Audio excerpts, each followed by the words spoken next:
Grand Rising.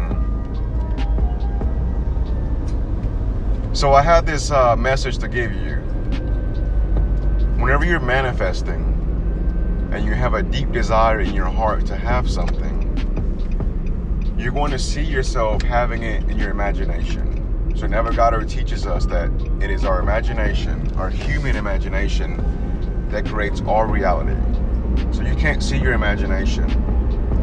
You can't see God, but we know that we're a part of this. It is within us. So whenever you embody the feeling of your desire, your body's going to start to recrystallize. You're going to start feeling goosebumps all over your body. You're going to feel an adrenaline rush. So whenever you're doing this, be aware of how you're feeling whenever you're manifesting.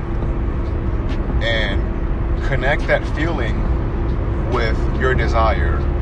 So if you desire $10,000 right now, and you create an imaginal scene that implies that you have the $10,000, your body, your cells are going to start to change.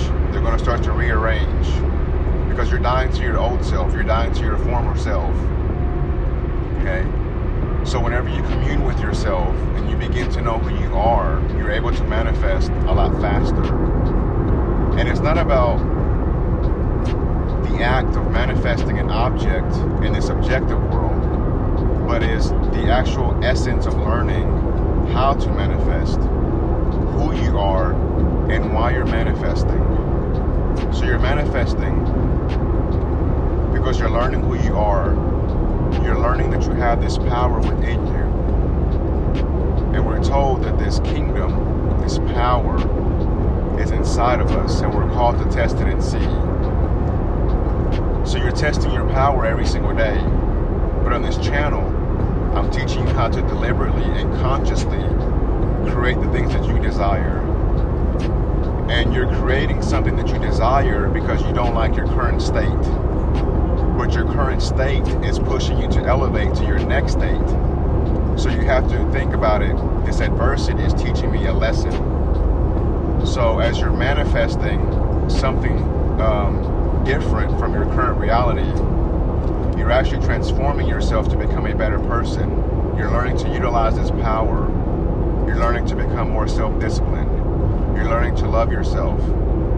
So this is a self-healing process. This is a process that's between you and the Creator, which is yourself. So there's no separation between you and the Creator.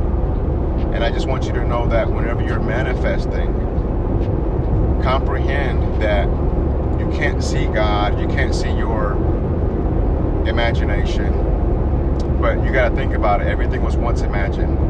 Everything came from the desire of the human mind. So that's what you're here for. You're not here just to manifest objective things. Although they can cushion the blows of life, you're not here to amount a whole bunch of, money just to be sitting in a closet or in your bank account. You're here to travel, see different cultures. But throughout the process of you doing all this, you're learning who you are. Because everybody around you is essentially you. Everybody's yourself pushed out. Everybody's reflecting who you are. So remember that where the mind goes, the feet soon will follow. Yeah.